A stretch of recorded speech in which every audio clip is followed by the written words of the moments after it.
अस्सलाम वालेकुम नाज़रीन, जैसा कि आप जानते हैं कि हम यहाँ मौजूद हैं, क्रिकेट का मेला सजा हुआ है। आईसीसी चैम्पियंस ट्रॉफ़ी 2025 पाकिस्तान में जारी है और आज एक बहुत ही एक्साइटिंग मैच इंग्लैंड और ऑस्ट्रेलिया के दरमियान जारी है।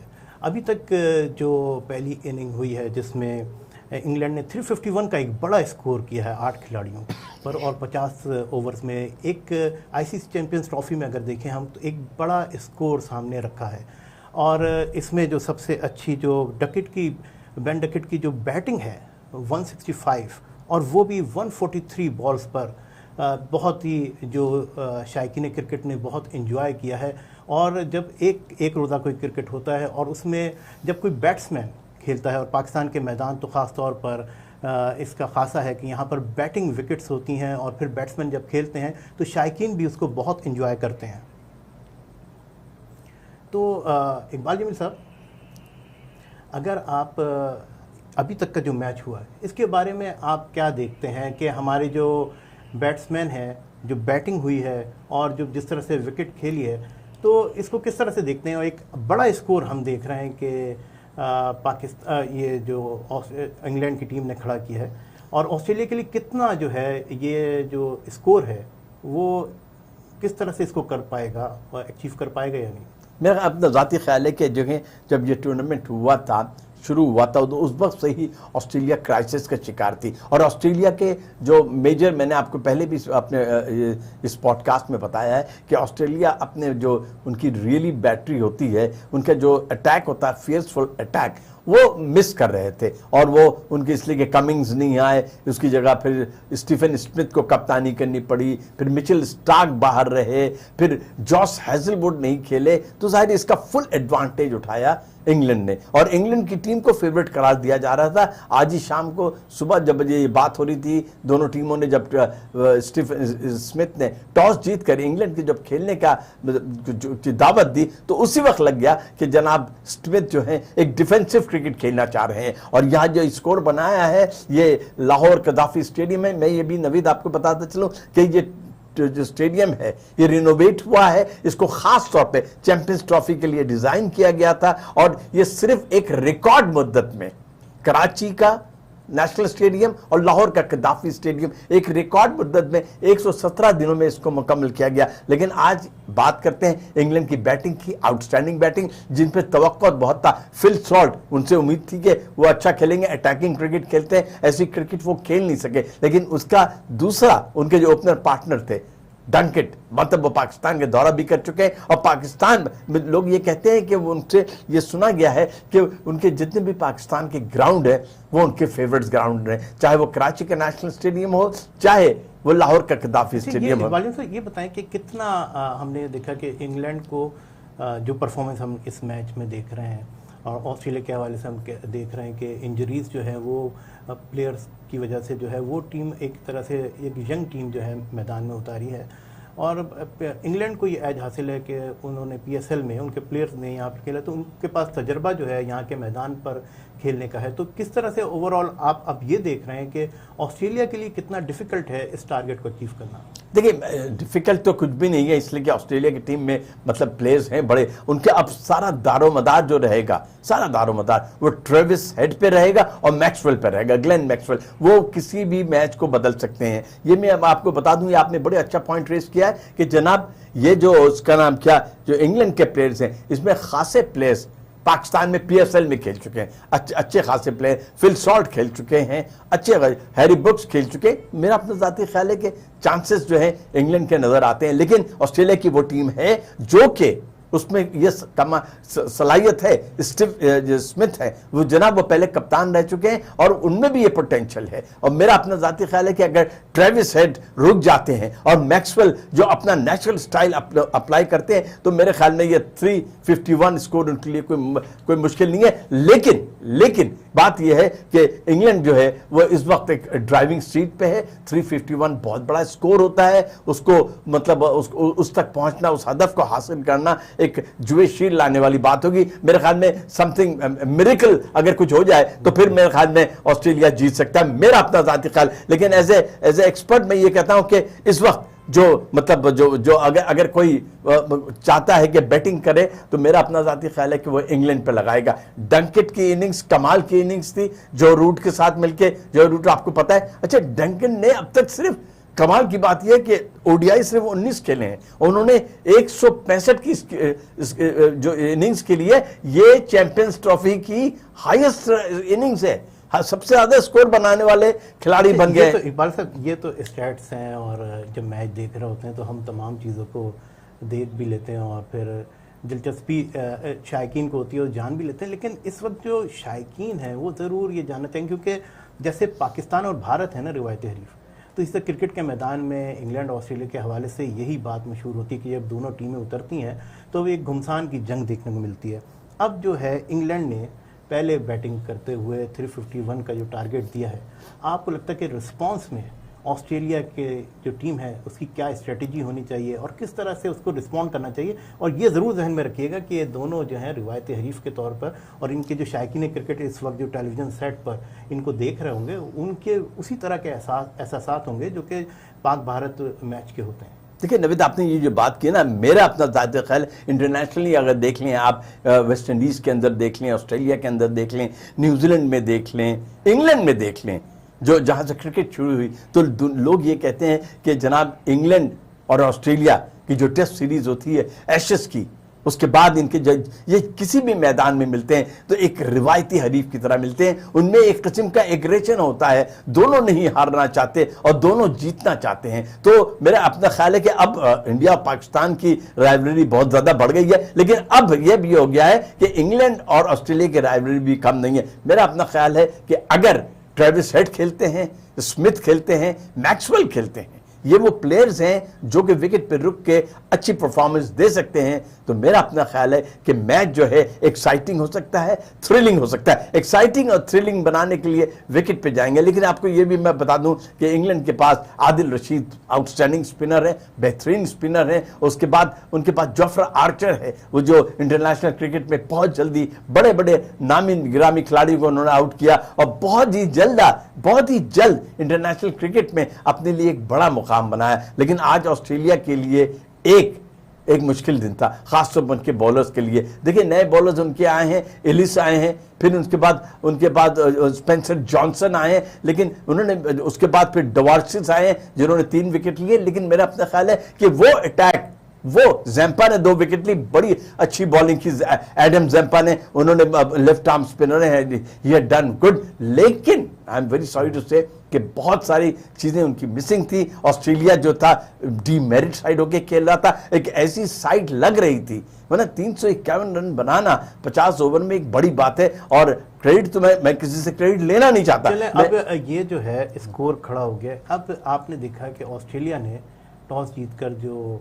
फील्डिंग का फैसला किया, अब एक ऐसी टीम जो नवेद, ये मैं बता दूं, आपने बड़ी अच्छी बात कर दी कि इसमें बड़े सवालिया निशान होंगे कि स्टीवन स्मिथ ने टॉस जीत के, रिवायती तौर पे जब आपको ये पता था कि विकेट में कोई ऐसी जान नहीं है और जितनी भी बैटिंग विकेट होती है सब कॉन्टिनेंट में, स्पेशली पाकिस्तान में, वो बैटर्स के लिए पैराडाइज होती है। तो उस पैराडाइज पे आपने टॉस जीतकर क्यों बैटिंग दी, क्यों आपने मतलब इंग्लैंड को बैटिंग दी, क्यों आपने फील्ड किया? आपके पास वैसे भी मतलब आपके पास ऑप्शंस कम थे, जो आपकी बॉलिंग वीक थी, लेकिन उसके बावजूद आपने दिया, उसका खमियाजा स्मिथ साहब को। तो हम क्या ये कह सकते हैं कि ऑस्ट्रेलिया की टीम मेंटली तौर पे इतनी प्रिपेयर नहीं थी, और पहले ही जो टॉस जीतने के बाद उनमें एक झिझक या हेजिटेशन थी कि उन्होंने सोचा कि क्यों ना हम पहले बैटिंग उनको देते हैं और फिर टारगेट को चेस करेंगे। इसमें उनको ये मार्जिन था, अपनी बैटिंग लाइनअप पे उन्हें कॉन्फिडेंस नहीं था। उन्होंने थोड़ा सा ये भी कहा था कि जो टॉस जीतने के बाद उन्होंने फौरन ये कहा था कि हमारे जहन में, हम जब रात को प्रैक्टिस कर रहे थे 2 दिन पहले, तो ड्यू का फैक्टर भी था। ड्यू के फैक्टर की वजह से शायद उन्होंने ये अपना फैसला किया हो। लेकिन मेरा अपना ख्याल है कि अगर वो मैच हारते हैं तो उन पर बड़ी तनकीद होगी, बहुत क्रिटिसिज्म होगा कि उन्होंने ऐसा क्यों किया, खुद क्यों नहीं बैट किया। इसलिए कि उनके पास पोटेंशियल बैटिंग है। देखिए उनके पास मार्नस लबुशाने हैं, बहुत ही इंटरनेशनल क्रिकेट के, टेस्ट क्रिकेट में भी, ओडीआई में भी आउटस्टैंडिंग। उनके पास मैक्सवेल है जो कि आउटस्टैंडिंग एग्रेसिव प्लेयर है। इंटरनेशनल क्रिकेट में अगर 4-5 बड़े नाम ले जो एग्रेसिव क्रिकेट खेलते, उसमें मैक्सवेल का नाम आता है। स्मिथ खुद बड़े अच्छे हैं। और दूसरी बात है, 2023 के वर्ल्ड कप को कौन भूलेगा, जो भारत के मैदान में ट्रेविस हेड ने किया था, आउटस्टैंडिंग परफॉर्मेंस दी थी। तो मेरे ख्याल में अगर ये 4 बैट्समैन खेल जाते हैं तो मेरे ख्याल में कि मैच जो है यकीनन एक क्लोज मैच हो सकता है। जी, ये मैच तो अपनी जगह खड़ा है। अब ज़रा वेन्यू की बात कर लें। अब पाकिस्तान में चैंपियंस ट्रॉफी जो है हो रही है और उसमें अब हम तमाम देख रहे हैं, एक बड़ा मैच है, बड़ी टीमें हैं यहाँ पे मौजूद हैं। किस तरह से आप ओवरऑल देखते हैं कि पाकिस्तान क्रिकेट बोर्ड ने जिस तरह से तमाम इस वेन्यू को रीबिल्ड किया है और ओवरऑल जो है इम्पैक्ट शायकीन का भी जो देखने में आ रहा है कि बड़ा अच्छा है और इतने अरसे बाद एक बड़ा इवेंट जो है पाकिस्तान में होना, ये खुद एक बहुत ही बहैसियत जो है एक अच्छी चीज़ है। तो इन तमाम चीज़ों को कैसे देखें, टीमें आ रही हैं, लोग देख रहे हैं और एक जो माहौल है वो बड़ा सपोर्टिंग माहौल है कि तमाम टीमों के लिए। देखिए, सारी बात यह है कि ये टूर्नामेंट होना पाकिस्तान में एक बड़ी बात है। वो आपको पता है कि 29 साल के बाद ये टूर्नामेंट हो रहा है। इंडिया ने बड़ी कोशिश की, उन्होंने हाइब्रिड सिस्टम बना लिया। हाइब्रिड सिस्टम के बाद उन्होंने प्रेशराइज किया आईसीसी को और अब नतीजा है कि इंडिया अपने तमाम मैचेस दुबई में खेल रहा है। पाकिस्तान ने 14 अरब रुपए खर्च किए हैं स्टेडियम्स को अपग्रेड करने के लिए। 14 अरब 14 बिलियन रुपीस जस्ट इसलिए कि तमाशाइयों को फैसिलिटेट करें और इंटरनेशनल टीमें जो आए उनको मयारी सहूलतें मिले। तो उसमें तो पाकिस्तान और पाकिस्तान क्रिकेट बोर्ड को बहुत बड़ा क्रेडिट जाता है। उन्होंने जनाब पूरे एटमॉस्फेयर को चेंज करके रख दिया है स्टेडियम्स के। तो टीमें आएंगी तो वह इंजॉय करेंगी और ये फैंस के लिए भी बड़ी सहूलत दी गई है। तो मेरे ख्याल में जो जितनी भी बाहर के मुल्कों में स्टेडियम होते हैं उनके मुकाबले में आ गए हैं इंशाल्लाह ताला पाकिस्तान के स्टेडियम। और तो अब मुझे उम्मीद है कि चैंपियंस ट्रॉफी के बाद भी टीमें यहां आती रहेंगी इसी अंदाज में। और ये एक क्रेडिट गोज टू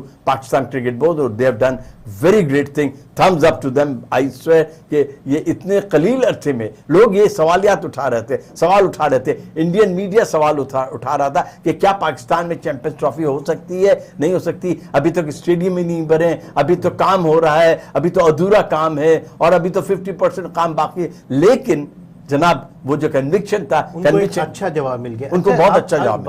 अब ये देखते हैं कि देखें इस टाइम हम पॉइंट्स टेबल पे भी देखें और हम टीमें 8 हैं। चैंपियंस ट्रॉफी में 15 मैचेस होने हैं। इस वक्त तमाम ही जो टीमें हैं उन्होंने अपने इनके मैदान में उतर गई हैं। आज मिला के जी आज चौथा मैच हो गया, सब टीमें आ गई।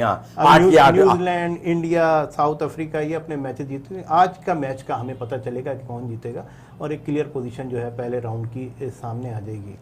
अब आप अगर हम देखें खास तौर पे अभी इससे पहले जो मैच हुआ साउथ अफ्रीका और अफगानिस्तान का, जी जी, इसके ही बड़े चर्चे हैं। खास तौर पे कराची में ये मैच हुआ और कराची में जो अफगानिस्तान की अगर देखा जाए जो परफॉर्मेंस जो फैंस थे, हाँ, जो तो वो तो इतनी अच्छी नहीं थी, लेकिन जो स्टेडियम में क्राउड था और जो वेलकमिंग जो लोगों का जेस्चर था अफगानिस्तान टीम के लिए वो बहुत नुमाया था। आपको कैसा लगा कि अफगानिस्तान टीम के लिए ये कैसा है? क्योंकि वो खुद भी कहते हैं कि हमारे यहाँ इंटरनेशनल क्रिकेट तो नहीं होती और बड़ी एक हसरत से उन्होंने ये बात कही कि हमारे यहाँ टीम नहीं होती, लेकिन वो we are feeling like we are at home. मतलब ये हम इसको अपना घर समझ रहे हैं कि जैसे एक घर में माहौल मिलता है आपको होम ग्राउंड पे खेलने का, उस तरह का उन्हें माहौल मिला है। क्या कहेंगे? आपको ये पता है कि चैंपियंस ट्रॉफी शुरू होने से पहले कोई दुनिया के बेशतर ममालिक में, खासतौर पर यूके वगैरह में जो पॉलिटिशियंस ने उन्होंने आईसीसी को खत लिखा था कि अफगानिस्तान को चैंपियंस ट्रॉफी से बाहर करें। इसलिए बाहर करें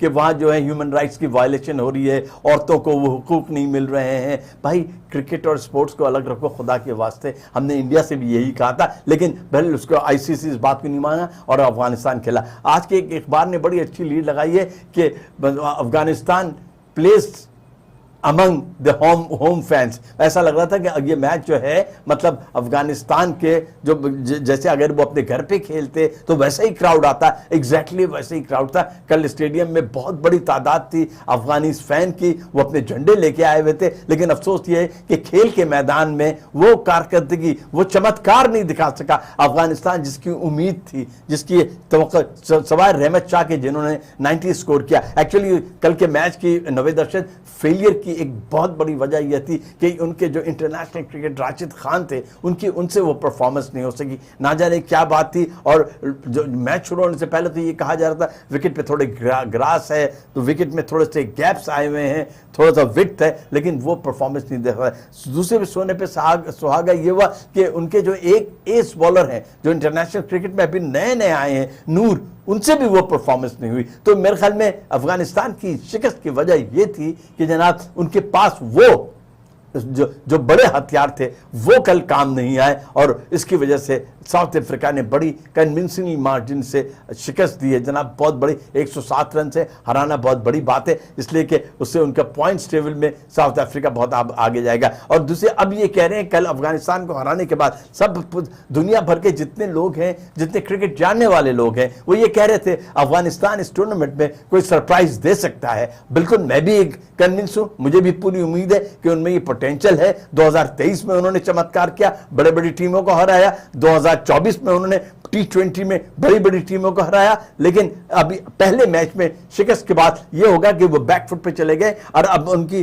जो कॉन्फिडेंस लेवल है वो यकीनन कम होगा। लेकिन यहाँ ये मैं बता दूं कल के मैच की खास बात ये है कि जो साउथ अफ्रीका के रिकिल्टन है जो ओपनिंग बैट्समैन है, उनकी बैटिंग देखने के काबिल थी। उन्होंने एक क्लास प्लेयर होने का सबूत दिया है और ये बता दिया है इक्वली। अगर देखें उनके कल एक तो सेंचुरी की और 3 बाकी प्लेयर्स ने 50 से ज्यादा स्कोर किया। उनके कप्तान बबूमा ने 50 किया, माकराम आउटस्टैंडिंग प्लेयर है, उसने 50 किया। फिर बड़ा ड्राई हो जाता है। अब मैं समझता हूँ कि जब हम गुफ्तगू कर रहे हैं और फिर इस टाइम जो मैच ऑस्ट्रेलिया इंग्लैंड के दरमियान बात कर रहे हैं, ये एक पीछे का मैच था। मैंने इसका जिक्र क्योंकि उस देखा था कि एटमॉस्फेयर की नहीं, उसका जिक्र आपने बिल्कुल सही किया करना। हाँ। जिस तरह से ये इवेंट हो रहा है और जिस तरह से वेलकम किया जा रहा है इस इवेंट को भी, टीम्स को भी, और अब लाहौर में ये रंगारंग मेला जारी है।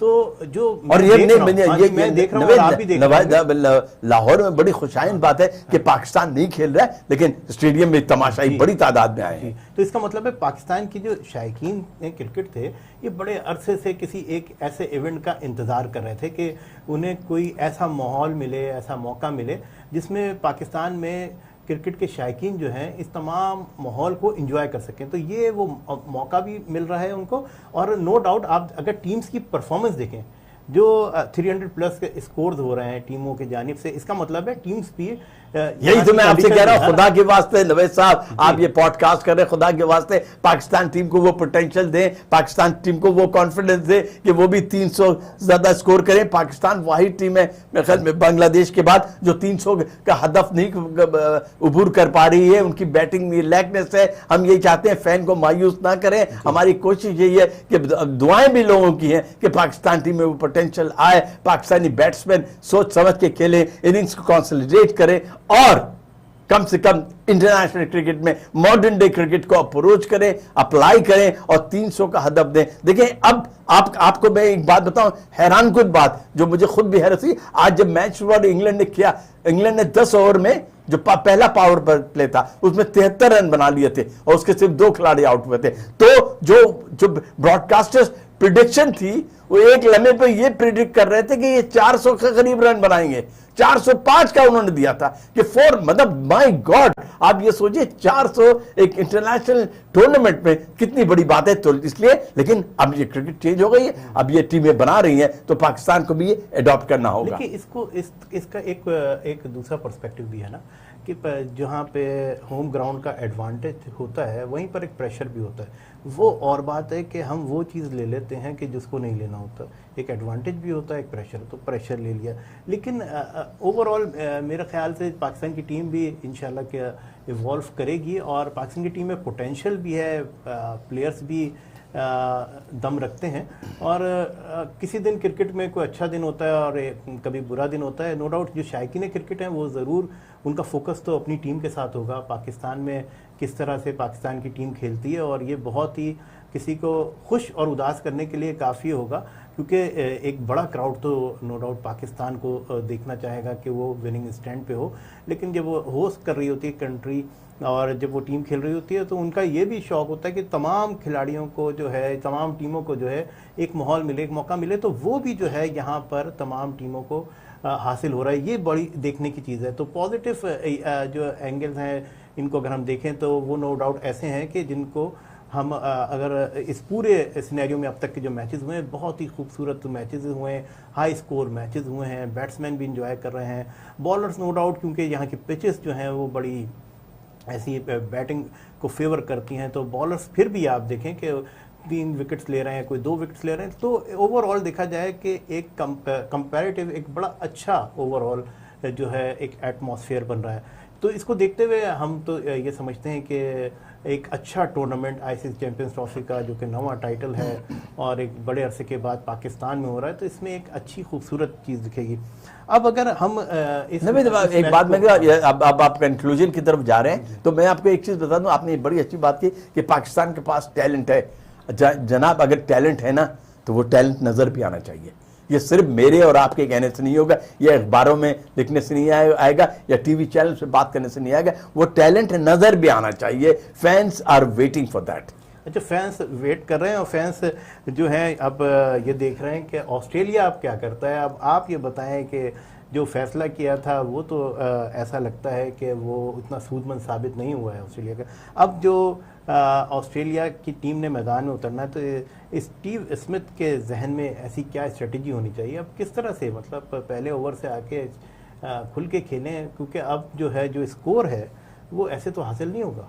यकीनन उनको पहली बॉल से खेलना चाहिए, और जो स्मिथ है स्मिथ पे प्रेशर आ गया, एक तो कप्तानी का प्रेशर, दूसरा इतना बड़ा 351 रन का हदफ का प्रेशर, और तीसरा उनके बैक ऑफ द माइंड में यह हॉन्ट कर रहा होगा कि यार टॉस जीत के मैंने बैटिंग क्यों नहीं की। यह प्रेशर है। देखिए अल्लाह करे कि वो अपनी परफॉर्मेंस दिखाएं। ठीक है नाजरीन, हम बात कर रहे थे ऑस्ट्रेलिया और इंग्लैंड के मैच पर, और अब जो है दूसरी इनिंग जो है वो शुरू हो रही है। एक बड़ा स्कोर है ऑस्ट्रेलिया के लिए, लेकिन क्रिकेट के मैदान में एक बात देखी जाती है कि जो टीम हौसले से और जान लगा के खेलती है वो कितना भी बड़ा स्कोर है उसको अबूर कर लेती है। तो अब देखते हैं कि रिवायती हरीफ हैं ऑस्ट्रेलिया और इंग्लैंड, और वो किस तरह से किस बॉडी लैंग्वेज के साथ ऑस्ट्रेलिया की टीम मैदान में उतरती है, उसके बैट्समैन किस तरह से जवाब देते हैं इंग्लैंड की बॉलिंग का। ये तमाम चीज़ें आने वाले कुछ ही घंटों में हमारे सामने आ जाएगी। आप देख रहे थे TNI न्यूज़ पॉडकास्ट, एक special program ICC champions trophy पे, और उम्मीद है कि आपको हमारा प्रोग्राम अच्छा लगा होगा। आप अपनी आरा जो है हमें कमेंट्स कर सकते हैं और बता सकते हैं कि आने वाले प्रोग्राम में आप क्या देखना चाहते हैं, क्या चाहते हैं। इजाज़त दीजिएगा नवीद अरशद को। अल्लाह हाफ़िज़।